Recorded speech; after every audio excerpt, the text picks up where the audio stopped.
Our next speaker is Cecilia Boschini. She's a third-year PhD student at the University of Lugano, and she is also from our Zurich labs. She has a passion for math and a knack for making super complicated topics easy to understand, such as lattice cryptography. So please welcome to the stage, Cecilia.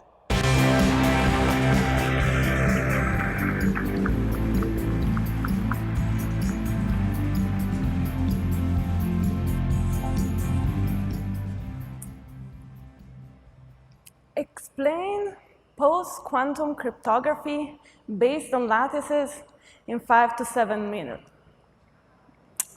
I can do this.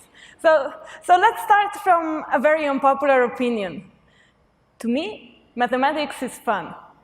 In elementary school, I was eager to do my math homework because it did not require boring learning by heart.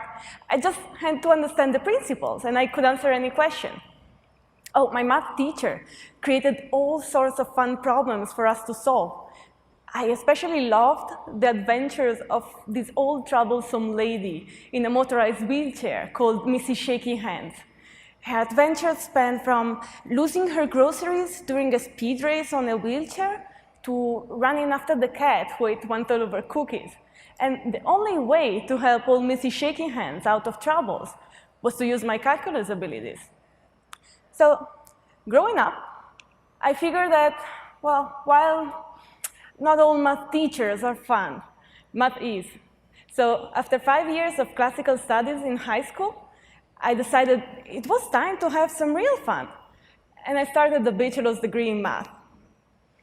So, in math, once you learn the fundamentals, you can build all sorts of weird numerical spaces, like polynomial rings. And the only limit is your imagination and the rules of logics. But what is most surprising is that all these spaces, as far from reality as they look, have the most unexpected applications in real life. Take number theory. Number theory studies the integer numbers, like prime numbers, and their properties. And this is exactly the kind of math that makes you wonder, how am I ever going to use this? Well, with number theory, we can guarantee the security of all today's communications. I mean, how cool is that? Great, sounds awesome, you would say, but yeah, how does it actually work?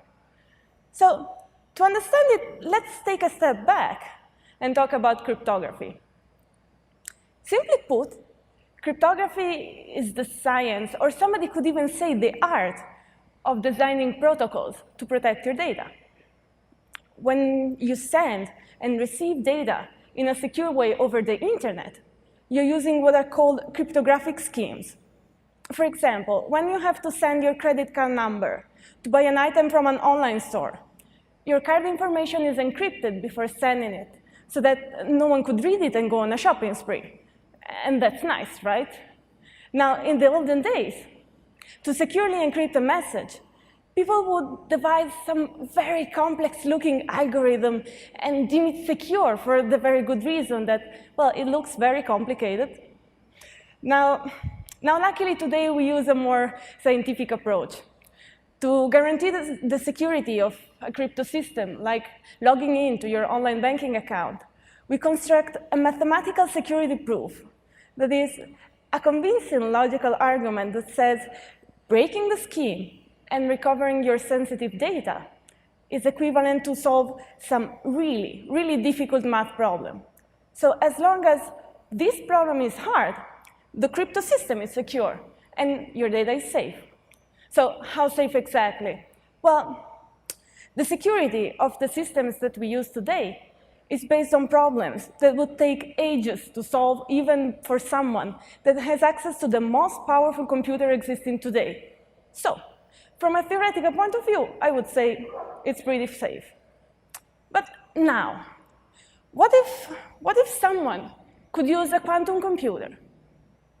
Well, I have good news and bad news, so let's start from the bad news. The problems on which the security of current cryptography is based are solvable with a quantum computer. But don't panic, there are many good news. In fact, to break these protocols, we would need a quantum computer with like thousands of qubits. And it took years for quantum computers to go from having 1 qubit to 50. Moreover, to make our data quantum secure again, it is enough to substitute the vulnerable problems with problems that are hard to solve for a quantum computer, and obtaining what we call post-quantum cryptography. And that's easy, right? Now, we only need some quantum-resistant mathematical problems, and we're done. So, security is a very fast cops and robbers game. In the next 5 years, hackers will get smarter, and so will we. Hence, we need problems that can somehow grow with us, adapting to our future security needs while standing the test of time. And that's why we need lattices. So let me explain what a lattice is. No worries, I'll try to be simple. So you can imagine a two-dimensional lattice as a grid of points. Once you have this grid, a lattice problem requires you to find the point in the grid that is the closest to a fixed central point in the space called the origin. Now, in 2 dimensions, this is easy to solve, as you can just draw the grid of points and immediately see which one is the closest to the origin. But what about lattices in a larger number of dimensions, let's say 100?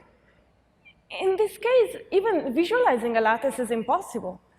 Moreover, there is no evidence that quantum computers could analyze these lattices better than today's fastest machine. And that is why we want to do post-quantum cryptography on those lattices. Now, we already have the quantum-resistant versions of the basic protocols that our current internet infrastructure will need to be secure. And they're basically as efficient as the present ones. In fact, there is an ongoing process to standardize quantum-resistant basic protocols by the National Institutes of Standards and Technologies. What we at IBM are doing is getting ourselves and our partners ready for a full upgrade of the security infrastructures, creating more advanced protocols that are as secure and as invisible to the users as the present ones, keeping in mind the security of all kinds of users, from the experts to all messy shaky hands. Thank you.